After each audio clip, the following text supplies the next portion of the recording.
Are you, I are you a Jets fan? unfortunately Well, of course you are. Otherwise, you wouldn't be wearing that t-shirt. That was a stupid question. hate myself. Could be true Uh, too. don't even worry about it. I my lady friend's like, I don't like sports. I'm a Met and Jet fan. She's like, I don't think you like sports. I think you don't enjoy them. You like to, you're a masochist. Is that what it is? I Right. didn't. I spoke to you for the Five Bloods, and I feel like we're here again with nominate Delroy Lindo, you cowards. Um, Can I say something about that? I'm going to say something about that. The minute, I don't remember you saying it, but there was a lady that I interviewed with, and she said that, and she was talking about getting t-shirts made with nominate Dorlinda, you cowards. And as soon as she said that, I said, it's not going to happen. I It ain't remember. going to happen.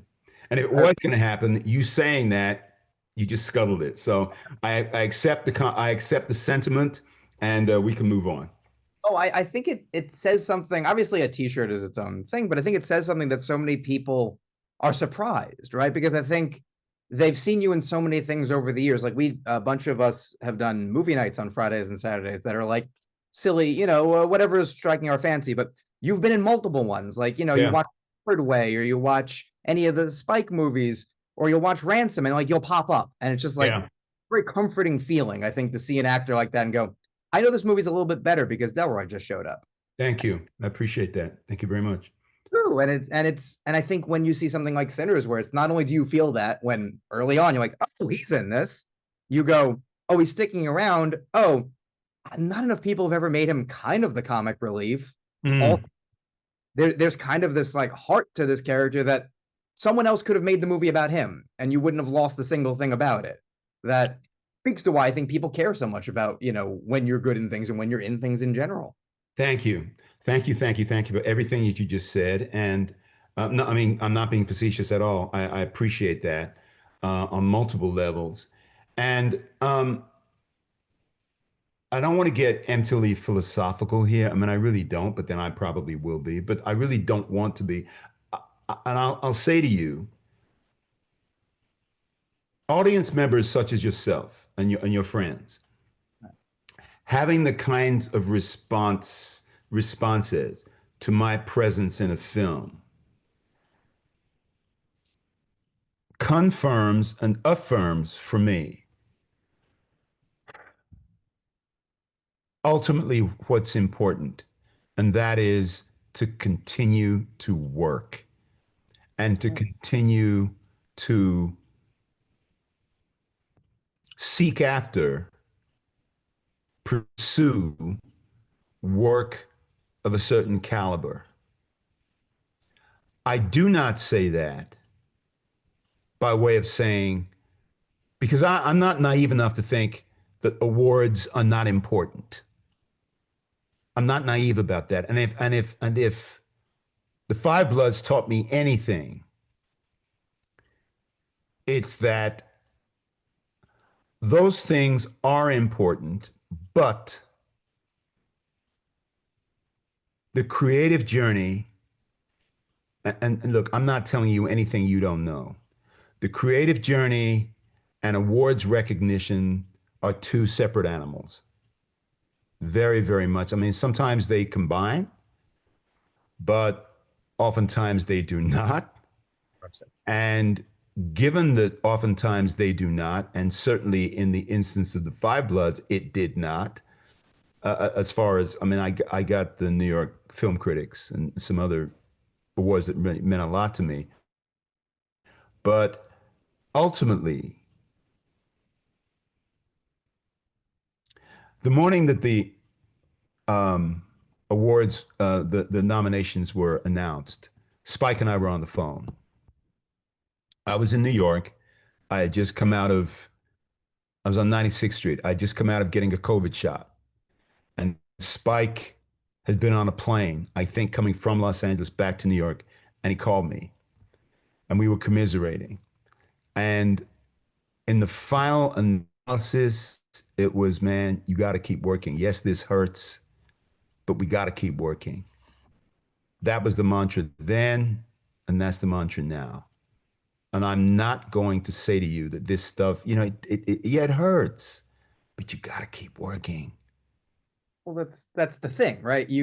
validation's important, right? And other people saying that you did a good job, well, not necessarily the most important thing in the world, is never a bad thing. Nobody hates to be told they're good at what they do or that they Sure. liked, but ultimately you have to feel that way, right? You have to Right. play when you get a script, right? And you know, to be in a position, and I think we even talked about it then, where you know, at this point in your life, you're able to say no more than you were able to previously. You can say no more than you say yes because something has. Well, ish, Yeah. right? I mean, one of your colleagues just asked me, are there projects that I've said no to, and certainly there are projects I've said no to. Um, but don't be deluded into thinking. I mean, I'm like any other actor on the planet. I want to work, and it is never a joyous thing to say I don't want to do this. I want to work, but we all have our excuse me, we all have our lines that we will not cross. And I have lines that I won't cross. And in actuality, if ever, and it hasn't happened a lot in my career, it actually has not. But there have been a few things that I've said no, I'd rather not. And that never saying no never feels like a sacrifice or that I'm missing an opportunity, because the reality is those jobs were just not for me. Period. The end. Yeah, you had a reason. And also, Yeah. I think that feeling of I want to work, having that thought about it, you know, is healthy and does harken back to there was a time where every actor, no matter how famous you are, no matter how long you've been doing it, there was a time where it was, I just want a job. If somebody hires me, I'm now an actor, as opposed to thinking I'm an actor. Then maybe I keep working. One day I pay my rent by acting and I don't have to have another job. It can be my job. Then I can go, oh, I get multiple jobs. I worked all year. You know, to be in a position to be like, I have a line, or I've done this already, or Spike's told me he's got something in the works and I'd like to be available when he calls, or like, you know, Sinners comes along and I want to make sure I'm available for this. Like that's, you know, there's a way to balance out the I'm an actor, I need to work. They'll forget about me if I don't work with. I want to work in something that when I get up in the morning, I go, I can't believe I get to do this, as opposed to I can't believe I'm doing this. Everything you just said is accurate. There is nothing inaccurate about what you just said. But as you were talking, and I'm going to go out on a limb right here. As you were talking, I was thinking, this cat's not an actor Oh no, and has never been an actor. I'll never. Because while everything you said was completely accurate, it was, or to use a double negative, not inaccurate. There's always another component, and that unknown component. An unknown component has to do with the reality of being an actor and having to pay your rent, having to support your family, having to not lose your mind. All of those things, kind of sort of intangibles that, and I'm saying intangibles in quotes, right? Intangibles that at any given moment can influence a decision that one makes, whether one takes a job or not. And there are these intangibles. Having said all of that, you said what you've said, and you're not inaccurate. I've said what I've said, and what I've said is accurate because I am an actor. Where is the reality as those two realities, the realities of what you said, the realities of what I said, and those two things coming together? Where, what's the, um, mm, we each as individuals have to define our relationship to those realities, to those two realities. And that will determine whether you take a given job or not. Because they're the jobs that like you know, the Five Blood Sinners is a great example. Those jobs are rare, right? Sitting around waiting for them is not going to make you happy. It's not going to make you money, and it's It not going will, to get you here. it will send you to the poorhouse. Trust Exactly. me. It's not bad to like buying things, right? It's not bad to be like, I like going out to eat. Like anytime I've seen a movie where you're just like, oh, I've that actor is here because of the money. I don't ever think it's a bad thing. You're just like, that's Right. the reality of good for them. And you know what? In my head, that means it's more likely that the next thing I'm going to see them in is something where they didn't care as much about the paycheck and Right. be everything, right? Where you, as you were putting the hands together, like when everything comes together, right? And you're like, I'm getting paid, I'm fulfilled, I'm excited, people like what I'm doing. Obviously, no one tries to make a bad movie. Everybody gets together to make, Absolutely. but how many things fulfill all of those things? You can count it on one hand often. You have to, I think, um, and this is occurring to me in this moment as I'm listening to you and I'm responding to you. I think one has to take a more holistic approach and not think in terms of individual projects, but think holistically. And this is what I am doing. This is what I'm doing, thinking holistically about the overall journey of my career. And in the journey of my career, I have certain jobs that I can identify that really fulfilled me. And that made the overall journey worthwhile. I can tell you right now that one of the things that I am most proud of in my career is that I'm still working. That thing, that part, that I'm still working. And I've had the good fortune to work on, in various instances, to work on projects that not only meant something to me and were important to me, but it turned out they were really important for audiences. Which is And hard. and Sinners happens to be the most recent.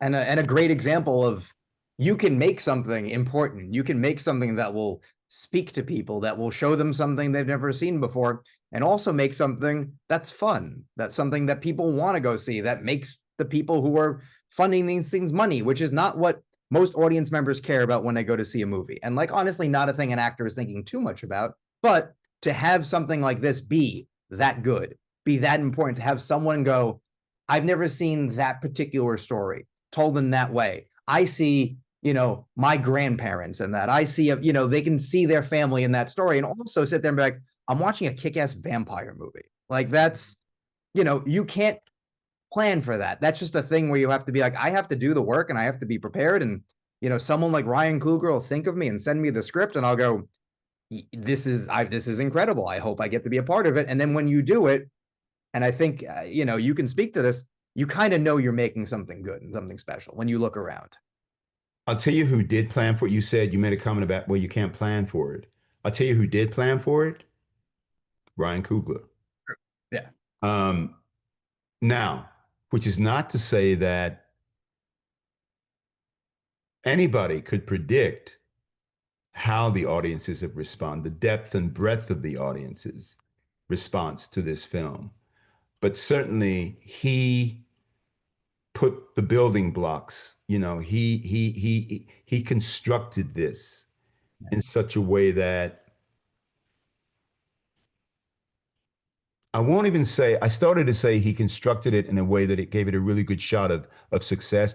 I'm not even going to say that because none of it, I did not know how this film would be responded to. I've said to some of your colleagues that my concern with this film, as good as I felt it was, is my concern was that I hoped that audiences would not be expecting Black Panther 3. You know, I hoped that audiences would accept Sinners on its own terms. And it turned out that they did. But I didn't know that when we were making the film. I wasn't sure. I wasn't sure what would happen. And honestly, at the highest levels of, the executive area, they're not trained to think that way. They're trained to think if we don't give them Black Panther 3, audiences won't show up. And sometimes they're confirmed and sometimes it's the opposite. And honestly, sometimes you just don't know, right? The best you can do is make the best movie you can, make the thing that I'm passionate about and hope that people come, because you can never tell. Like why did the Bruce Springsteen movie not make a lot of money? People love Bruce. I love the movie. I think it's great. I love that it's about something other than just like, here's why he's great. But why did people not come? You'll never know. Can And I why ask you something? I haven't seen the film. Can you answer that question for yourself? Because I heard that it didn't do well. I think a lot of that one is when it comes to like biopics about musicians and famous people, as much as like critics and artists don't want to see the like, here's everything they did for like real quick. Audiences like that. Give me all the things I love about them. And this is about, hey, did you know right before he became super famous, when he was just kind of famous, he was really sad and had to do this art to understand why he was sad and save his life. And to an artist, to an actor, to a critic, that's incredibly compelling. To an Right. audience member, it's, yeah, but that's like my fifth favorite album. Like, where's the movie Right. about Ron? And you kind of have to hope they come and go, I like it, as opposed to, getting them to come. And I think the thing about Sinners, I remember right before it came out, there was an article about, oh, this is going to lose money. This is a big risk for Oh, Warner for Bros. real? Oh, really? Whoa. Not I didn't know exactly, that. not from a source that maybe you would consider like particularly serious, Right. but a troll kind of person. But there's a 50-50 chance they're right. And then if they're right, they get to go, see, I told you so. So look, what you're talking about, I think, is Mm-hmm. how fickle the industry is, and in some regards, how fickle audiences can be. Um, and that's what we're up against all the time, all the time. So, to your point, something that you said a couple minutes ago, the best you can do is the best you can do, and then the chips are going to fall wherever they fall. You can only do your best and hope that someone goes, that's worth my $20, right? Because you can't tell them, you can't force them. You can get your family to come, you can get your friends to come. They'll probably come free, but like you can get them to come.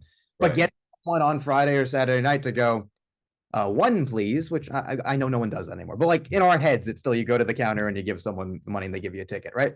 You can only hope that you've done something in your career with the movie, with the marketing, something that someone goes, I want my next 90 minutes to 3 hours, however long the movie is, to be spent with this person and this story and these characters. And Right. you never know until they do. And, the thing about Sinners is it was a risk, right? But in hindsight, you can look back and go, of course, people like horror, people like Michael B. Jordan, people like half the supporting cast. Ryan's only made hits. Like, how could anyone have ever doubted it? But everyone doubts something until it makes money. Then everyone takes credit for it. So, you guys get to take a lap, but everyone else gets to pretend they knew all along, and better. Yeah, I think we kind of sort of all know better.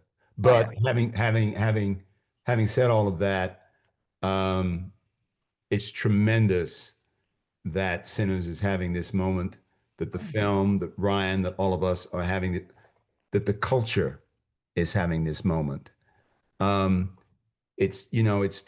I'm claiming, I'm embracing that the win, win, win, win, win aspects of this journey. I'm claiming just the joy. I'm claiming the joy. I'm embracing the joy. And, who knows what the next project will be. But I'll be there. And cinema as a whole is better when things like this succeed. And also No when question. actors of your caliber who, put in the work and are not always like, like you said, you want to work when you get to be in things that then have this kind of response. So, I Right. mean, you're correct, Absolutely. proud. And it's nice to be able to take a moment and take it in before the next thing, No and question. No question. so, no, I love doing this. I love talking about it. I'm always a pleasure to talk to you. Thank I love you. answers or questions and questions or answers. So it's phenomenal to talk to you, my friend. God bless, man. Thank you very much. You take care You of yourself. All too. right. Bye now. Bye bye.